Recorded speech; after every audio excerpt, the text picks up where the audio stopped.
Hey y'all, welcome back to another episode of Success UnScripted, the podcast for ordinary people aiming to achieve extraordinary goals. I am your host, Miriam Hogans, and today I have another excellent topic coming up, so you guys do not want to miss it. By the end of this show, y'all, I promise that you will start making changes in your life for the better. That is guaranteed. But for now, as always, I hope you all have had a fantastic day. And if you have not, you can start right now.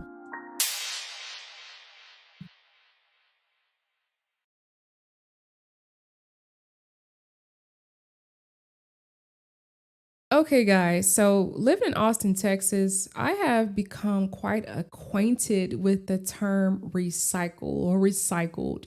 It's not a new word to me, but since living in Austin, I realized that we are one of those cities that effortlessly aim to create a better environment and save the planet. Like, that's fine, right? Totally cool. So, you literally walk into a grocery store and you can see that there are recycling bins everywhere. There are recycling bins when go take your trash out to your dumpster. You have an actual trash can bin, and then the city provides a recycling can. And there's actually bags that you can purchase in the store to recycle your cans in the trash can where, trash people will come and pick it up. Now, back home in Louisiana, we didn't recycle. Okay. We didn't recycle. Everything went into the trash and nothing was recycled because honestly, we really did not think about saving the planet, right? Back home in Alexandria, we were just not one of those cities to recycle. And I still don't think they are. At least I'm not aware of it. Or maybe it was just my family. Maybe growing up as a kid, my family were the ones that didn't recycle. Not that I'm aware of anyways. So oh, well. Anyhow, so according to Oxford, the term recycle has multiple meanings. One meaning is what I previously stated about recycling waste, right? And another definition is to simply use again. To simply use again. That's all it says. Use again. I'm going somewhere with this, so just hang on. So synonyms that are listed for recycle are reclaim, recovery, salvage, save, reuse. Again, reclaim, recovery, salvage, save, reuse. So, y'all, I begin to think about this phrase, recycle, right? And I begin to think about it because around certain times of the year, familiar things that I have previously encountered frequently revisited me sometimes from the same source, either the same person or thing, and sometimes it would come in different forms.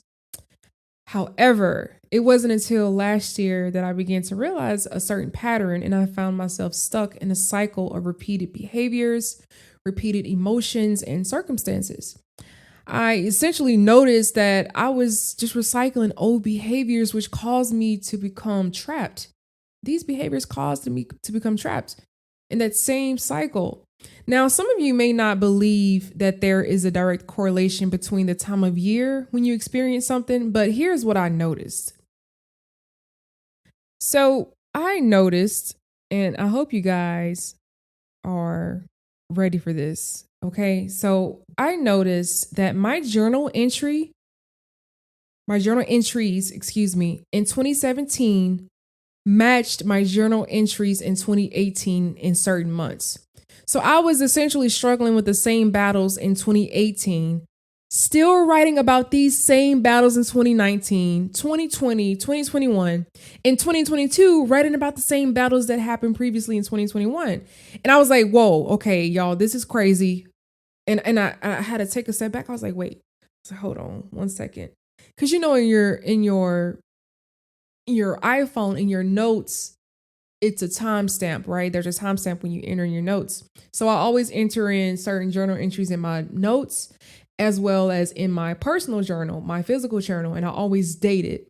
And so I just started going back to these entries, and I was like, oh my gosh, I was emotional about this same issue back in the previous year. Like, that was crazy to me. And that's when I was like, okay, hold on. Now, journaling is a powerful tool, by the way. Just in case you guys don't journal, I would suggest that you start doing that, because I was able to catch these behaviors, these same, emotions that I was complaining about. Anyways, even some of the same people came creeping back up into my life. So I was able to identify and track those things down as well. Old relationships, old habits, old emotions. And it was not until I saw it and noticed it and then intentionally put forth effort to not repeat those same things or experiences. I hope that's making sense, right? So this year, when certain things, certain situations would arise, I was completely aware of what was about to happen or what could happen if I reacted as I normally would. And I was like, okay, oh no, no, no, no, no, no, not this time, not this year, because I'm finally in a good place, right? And recently I was sharing with a few people that this year for me personally has been one of the best years. No, not one of, it has been the best year of my life since living in Austin, because I intentionally decided to break the cycles that frequently manifested around the same time every year, y'all, because of me, because of what I was doing, right? And it has been liberating, y'all. I allowed myself to be free on purpose, and that is important. Okay, so let me repeat that. I decided to, break those cycles that frequently came and revisited me because of me. I allow these recycles to revisit and repeat every year because of me. But ever since I became extremely aware of these habits, it has been a totally and completely liberating year for me personally. And I told myself eventually, Miriam, at some point, you're gonna have to stop complaining about the same thing every year. Like, this is a problem. This isn't making any sense. Why are your journal entries for your current year matching what you previously wrote about in other years? Like, that doesn't make any sense. At some point, you need to be completely delivered. Like, get over it, right? And this is just something that I've learned in the process. And I want you guys to listen to me closely. When you break tangible things, something that's tangible that you can touch physically, it can either be repaired by fixing it or placing a bandage over it or just letting it be, just letting it stay broken. So when it comes to cycles, the intangible, okay, the intangible cycles are intangible, cannot be touched. So when it comes to cycles, the intangible cannot be fixed and it must not be fixed. Does that make sense? It cannot be fixed and it must not be fixed. You cannot place a bandage over a generational curse or generational cycles. Bandages, y'all, are for boo-boos. They are not for cycles. They are not for generational curses. You either break it and don't think about it. Don't try to repair it. Don't try to repurpose it. Don't try to salvage it. Don't try to reclaim it. Leave them broken. Cycles cause, bondage. And I believe strongly that fear comes from cycles and comes into our lives because of those unbroken cycles and generational curses. Okay. So leave them broken. Bandages are for boo-boos, not for cycles. Don't try to place nothing over it. Don't try to repair it or come back to it and be like, oh, let me revisit this. No.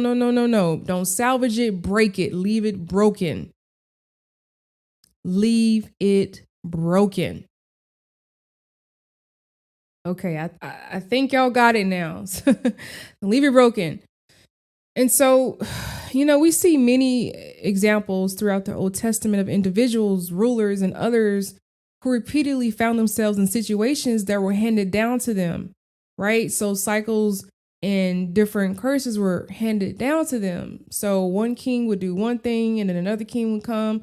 They may do the right thing, but then somewhere later on down the line, they'll end up doing the same thing that their ancestors did. So it was just this big cycle of bad habits, right?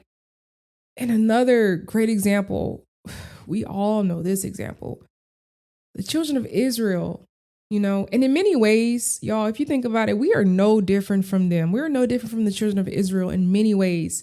So they were brought out of Egypt. They were delivered from the hand of Pharaoh, brought out of Egypt, delivered from the hand of Pharaoh. And I understand that sometimes it is hard for some people to break free from certain situations that they have been in for years, right? I get it.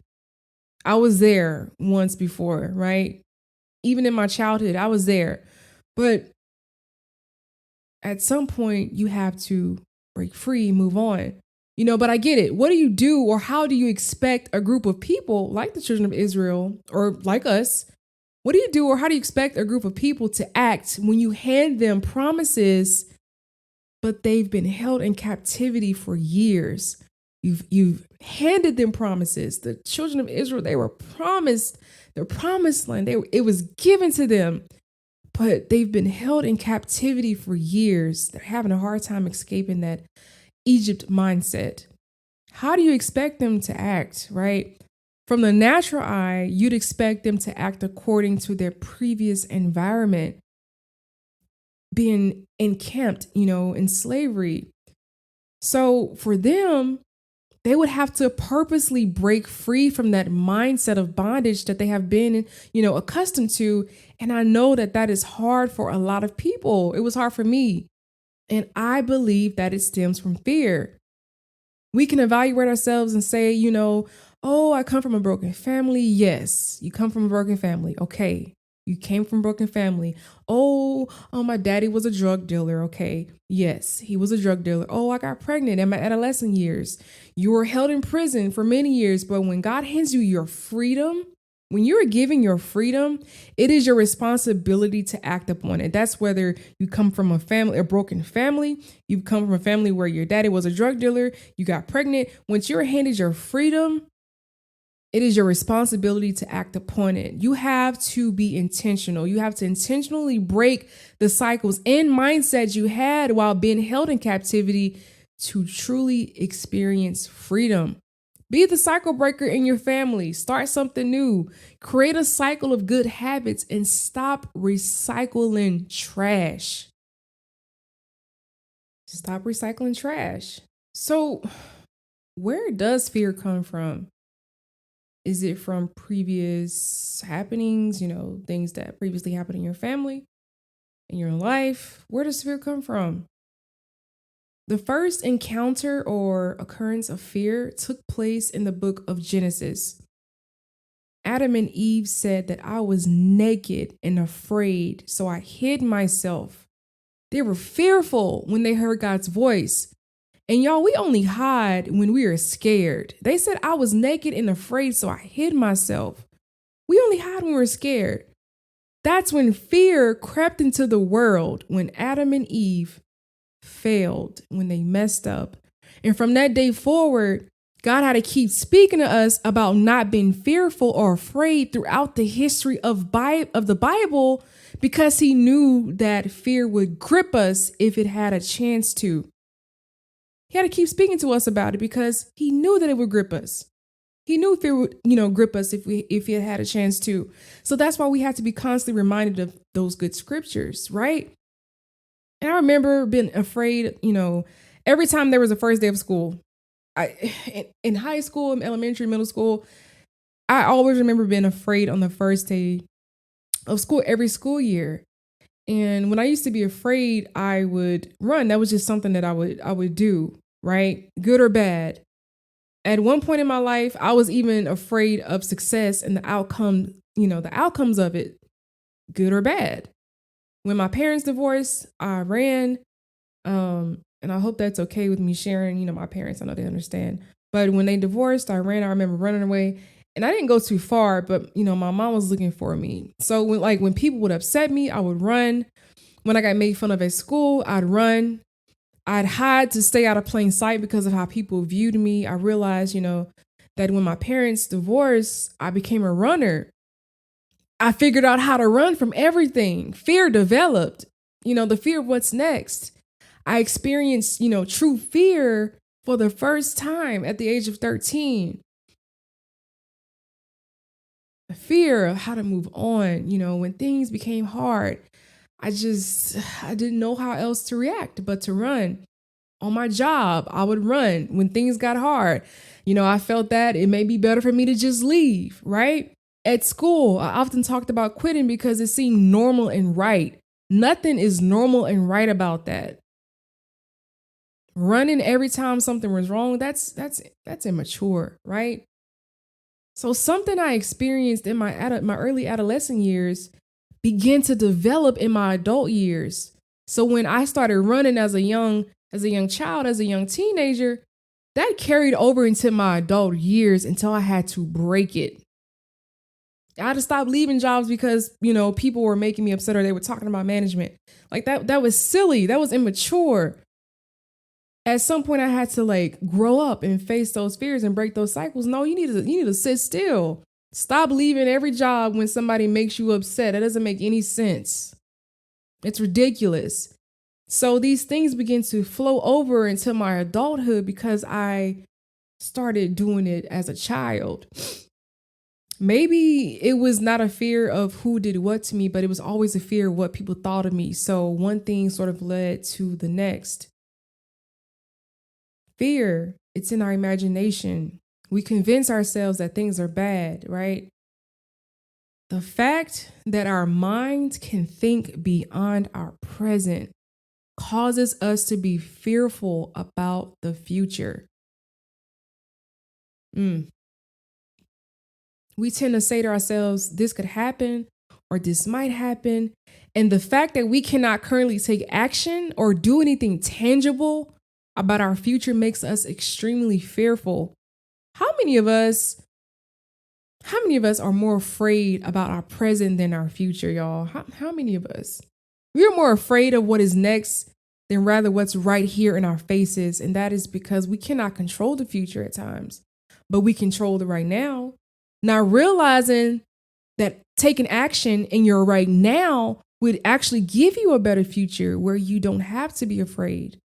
We have to stop making things up. When we're fearful, you're sitting there and, thinking about your money problems and what you can't pay, where you can't go, who you can't see. You're making it up because it literally has not happened yet. Take no thought for tomorrow is what the Bible says. Simply put, a lie is when you make things up. You make things up. Stop lying to yourself about what's real. Fear causes people to lie. Lie to ourselves. We lie to ourselves and others because of what we think will happen. And it has not even happened yet. Hasn't even happened yet. The fact that our minds can think beyond our present causes us to be fearful about the future. We got to change our thoughts. We got to start saying, my business is prosperous. My life is prosperous. My future is bright. My family is well. My children are well. I am good. I'm happy. Either way, you will be creating it by what you speak and think. And I leave this with you all today. Counteract bad thoughts with good ones. And that's cliche, but it's powerful, right? It's powerful.